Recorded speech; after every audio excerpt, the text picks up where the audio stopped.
Okay, to Ukraine now, and Lucian Kim, who is with the International Crisis Group. He's also written a book called Putin's Revenge. And Lucian, welcome. Thank you. Great to be here.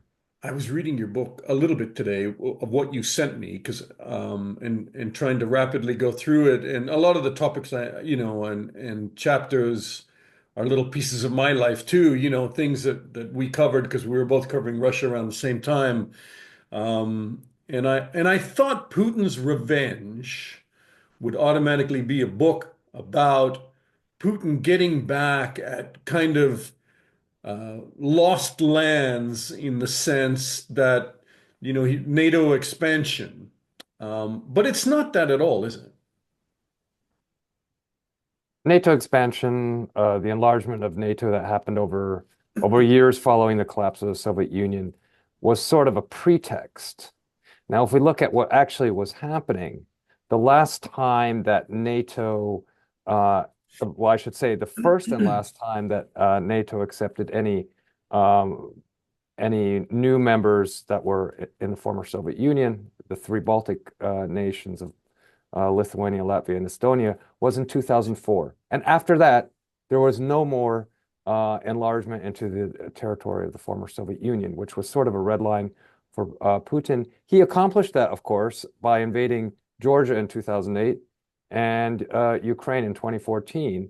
But the suggestion that somehow before the full-scale invasion, Ukraine was on the brink of joining NATO is completely fallacious. On the contrary, after President George W. Bush, um, uh, made a push for NATO to accept Ukraine, no U.S. president was interested Right. in the least in Ukraine or Ukraine in NATO. So you really say two things, and if I can quote your book or the introduction to it, the root cause of the war was the legacy of Russian imperialism, the idea of Russia as the center of a Eurasian empire, whether it was ruled by the czars or the Communist Party in that empire. Ukraine played a crucial supporting role as breadbasket, industrial powerhouse, and strategic buffer zone straddling the Black Sea and stretching into Central Europe. And then you said it's fundamentally Soviet man, Putin could not comprehend Ukraine as an independent country. His view of Ukraine was based on outdated ideas of a shared empire, and he could not accept that a new generation of Ukrainians so close to Russians in language, culture, and religion was choosing a future in Europe. Do you want to help me kind of wrap that up in terms of exactly what you meant? I A lot think of it's when the self-explanatory. well, I would certainly agree with everything you quoted me as saying. Um, I think the basic idea was when the Soviet Union collapsed and turned into 15 independent countries. For most of those new countries, the direction was quite clear. It was they had the job of turning themselves into functioning nation states. That would be true for the Baltic nations, for countries such as Georgia or Armenia, Azerbaijan, and the Central Asian countries. For Russia, this was a much bigger, well, I would say it was a problem. The question of, so who are we going to identify with? Russia, for centuries, its identity has been wrapped up with the idea of empire, not of Russia as a nation state, but of Russia as a multi-ethnic empire. So for Russians to overcome this imperial legacy was extremely difficult because their recent history, is so intertwined with empire. And again, I think the point I'm trying to make is this: it doesn't matter if we call it the Soviet Union or if we call it the Russian Empire under the czars. It was fundamentally the same kind of territorially the same body, and the idea behind it was that Russia would be at the center of some kind of, whether it was a communist state or not, that Russia was at the core of some great Eurasian empire. Do you think under Yeltsin, Russia embarked on a journey of being European versus Putin? I don't think necessarily uh, Yeltsin abandoned this imperial idea. I think what we saw in 1991 with the dissolution of the Soviet Union was obviously a great collapse of an empire, and it would take years and years for people to internalize, to understand what happened. So I think Boris Yeltsin, although in some places in some former Soviet republics, he is sort of celebrated as someone who facilitated their independence. I think that was a lot of that had to do with his own internal power struggle with Mikhail Gorbachev inside the Soviet Union, rather than some new way of thinking. Right, but I guess in covering Yeltsin, I didn't see this frantic struggle to identify what is Russia. It was just a journey to join Europe, get the economy going, and make Russia prosper. That at least that's what I saw. Absolutely. No, I don't think we're in any way disagreeing. My point was that Boris Yeltsin and well, and his contemporaries, people, Russians of that period of time, of course, they were not concerned for first and foremost with this question of who we are. This was a question that much more coincided with the rise of Vladimir Putin after the year 2000. I think in the 1990s, Russia very much was concerned with its survival, with its Mhm. economic survival, and it was unclear whether these centrifugal forces that had been released by the collapse of the Soviet Union, whether they would continue inside Russia. And by that, obviously, I'm referring to the Chechen wars, when Chechnya uh, said, well, the Soviet Union disintegrated. We also don't want to stay in any rump Russia. So I think in the 1990s were a very turbulent time. I think correctly one could say it was a traumatic time for many Russians. It's just a matter of what conclusions people drew for that, and obviously um, Vladimir Putin, representative, I should say, of millions of Russians, felt that what had to follow was a time of restoration and even rebuilding of if not that empire, at least its influence. Sure. And he used Chechnya to reinvade, to be the strong prime minister, and eventually the president when Yeltsin stepped aside, and used that to show that he would, bind Russia together, that he was stability, that he was strength. And he used that. But then after that, there comes this evolution about, okay, now what? Like, what is Russia now? Under Putin. And then they start kind of identifying and playing experimental ping pong with World War II memorials and the fact that so many Russians lost, every family was touched by World War II and that they lost somebody in that conflict. They began to see that as something that really bound the country together somehow. And they began to use those images and even talked of possibly breathing back life into Stalin's image, shockingly. Absolutely. In that search for identity and sort of a commonality, World War II and the world and the Soviet Union's World War II experience was certainly one of the common experiences that Putin could go back to. And I think, in fact, the World War II experience, it touched lives of people throughout the Soviet Union. It did not have to be necessarily a symbol of nationalism, of Russian revival. It could have been also it was a shared pain, but Vladimir Putin chose to use the World War II and in some way co-opt the memory of World War II for his own purposes and to sort of cloak his own authoritarian regime and legitimize it by taking over the memory of that horrible war. So it And I, comes it comes as maybe no sort of jump in, but it kind of comes as no surprise then, by extension, that he uses those images in the Ukraine conflict.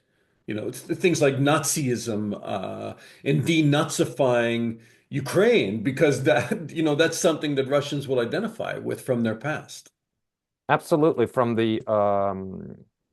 also the popular culture, from the movies, this became kind of it became almost natural for Vladimir Putin to refer back to that.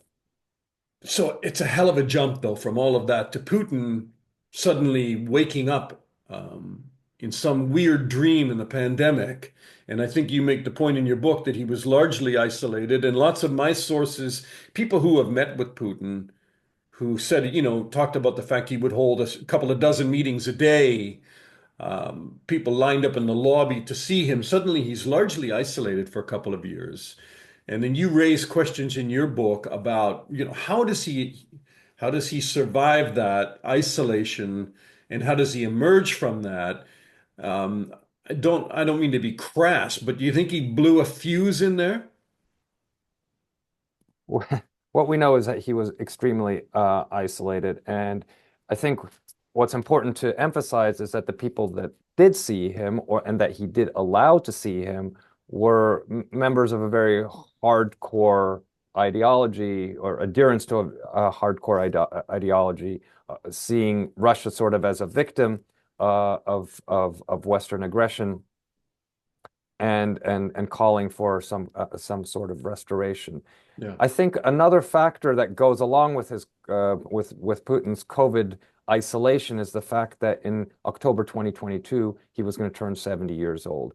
For Putin, also researching this book, I again became very aware of this. For Putin, anniversaries are extremely important. Almost all of the big dates in this book are somehow tied up to some anniversary, some kind of holiday.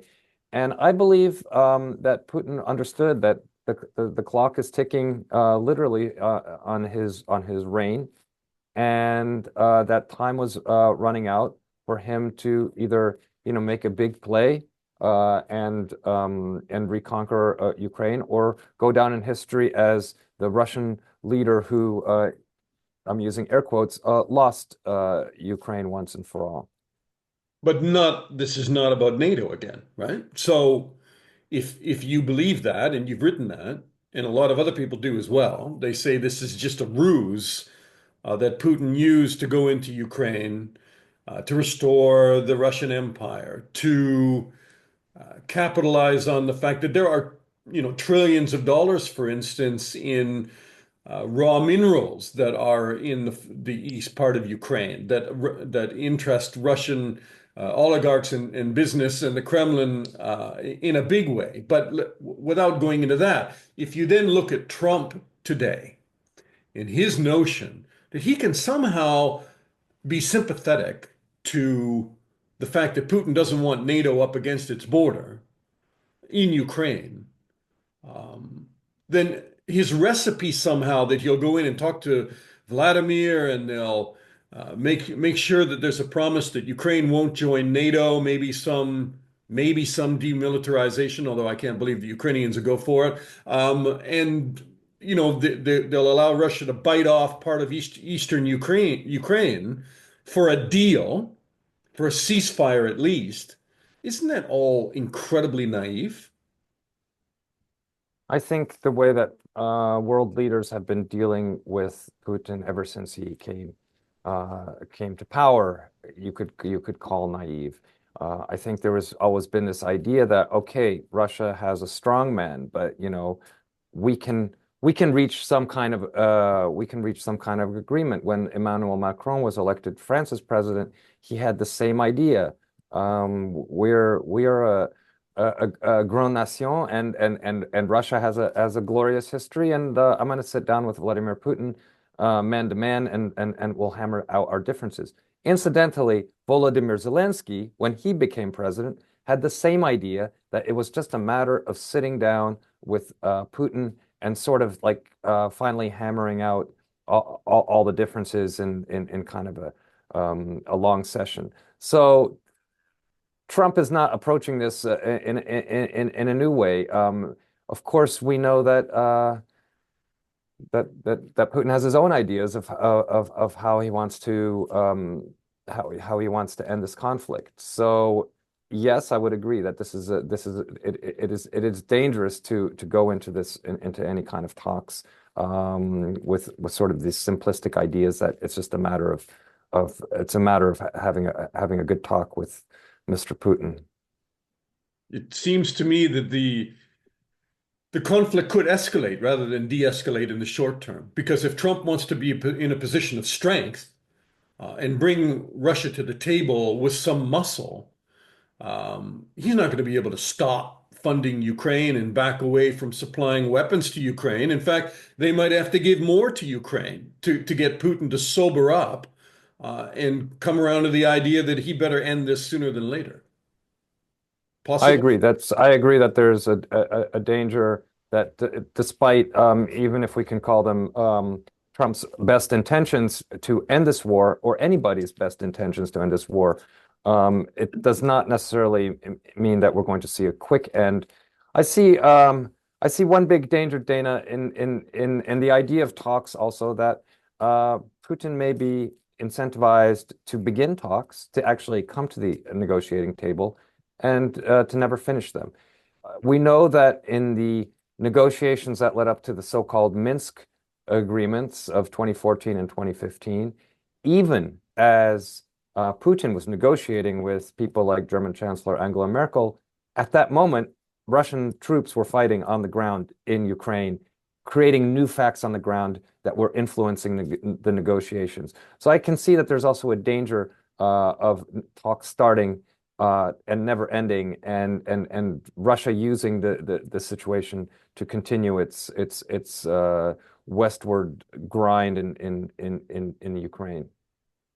You're being very generous with your time, and I promise not to ask you too much more, but because and I know you got to go, but let me just touch on this. It seems ironic to me that Trump, even as we watch him in the last 48 hours of news cycle, is talking about possibly using, not ruling out force in Greenland because it's in America's sphere and it's critical to security. He's talked about possibly using military force in the Panama Canal because it was there built by the U.S. military and it's critical that it not be taken by China. And you know, he talks about North American sphere of influence, in essence, renaming the Gulf of Mexico, the Gulf of America. And then my country, Canada, you know, he talks about it becoming maybe the 51st state, and then he's not going to roll the military in, but he'll use the muscle of economic tariffs and pressure to possibly bring Canada into some kind of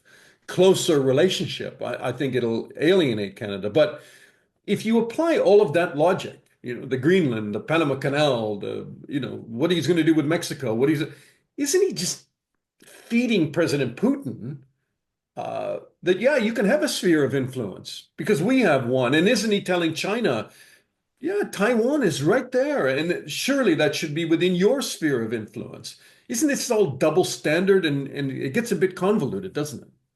Convoluted and maybe in some sense for Vladimir Putin, in fact, it adds some clarity. Finally, there's a U.S. leader that's speaking the truth about American intentions on lands surrounding the United States.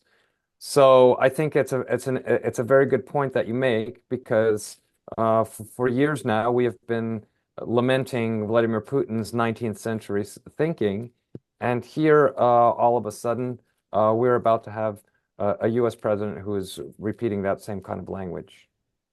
It's dangerous if it feeds Putin's narrative and his Absolutely. belief that he should subject all of the countries on his border to Russian rule. And that includes the ones that are already part of NATO and part of Europe, the ones you mentioned in Latvia, Lithuania, Estonia, Georgia, and on, and Poland maybe.